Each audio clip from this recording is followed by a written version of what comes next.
What's going on, everyone? In this video, I'm going to show you how to use the columns and what they are telling you appropriately so you can make the correct adjustments to your campaigns when managing and optimizing Facebook ads. So the first thing you want to do is make sure that you actually go to the column setup and you have these set up. Now, I showed you how to do that in the onboarding and audit. So that's just what you're going to do. You want to have quality rankings, conversion rankings, all those things turned on. And when they are turned on, as you can see here in the campaign level, it will give you feedback on how well your campaign is doing.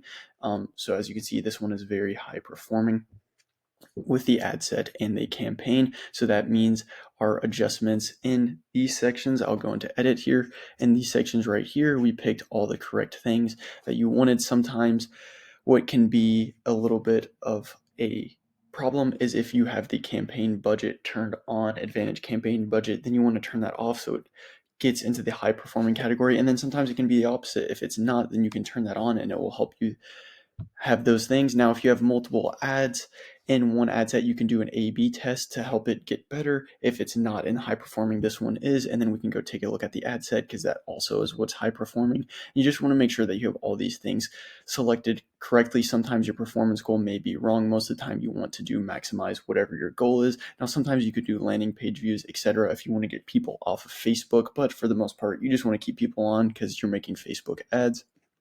And then here you can see this is where we have budget. Sometimes you might want to allocate more of your budget to one certain ad or another, but as you can see, this is high performing, and those are some of the changes that you could change. Right here, you could make an ad schedule in the rules manager. We have videos for that you can go watch. And yeah, just everything is set up. Like maybe your audience is a little wrong. The languages is something that I'll get into where you're targeting. But anyways, that's just also audience networks. Those are just things that you can change if you're not high performing, or sometimes it might even say below performing. And that is something that you're really going to want to take advantage of if it says that right here. Now, the ads level for quality rankings has not been turned on long enough to gather accurate data for a couple months. So what we're going to want to do here is just go to one of our other clients that's had it on for a while. Then you're going to want to select the two campaigns just because you don't want to look at the quality rankings for ones that aren't turned on.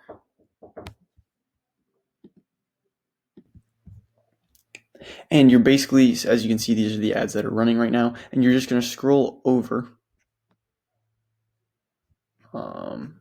Sorry, it's not letting me do that. So let me just reset.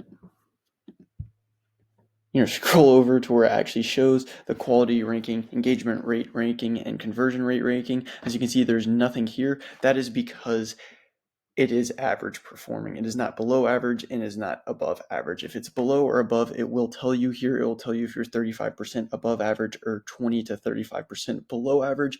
And if those are the things that it's telling you, if you're above average, then you're going to want to go into that ad and you're going to want to see the small things that you've done to make it appear so. For other things like right here, what we can do is I always recommend to capitalize every single letter. So maybe this can get us into the above average rating here, and you just want to go in and make all the tiny adjustments that you can. As you can see, these aren't all capitalized, so that would actually be a good thing to do. Anyways, that is how you use columns to make adjustments. You just want to look at the data that it's giving you and then go in and make those necessary adjustments. Let's just go see, like this one, you could turn on offline events as well, just so you're tracking the most accurate data. And those are just small things that you can do to help you optimize your ads. If you want more videos like this on optimization, just click here.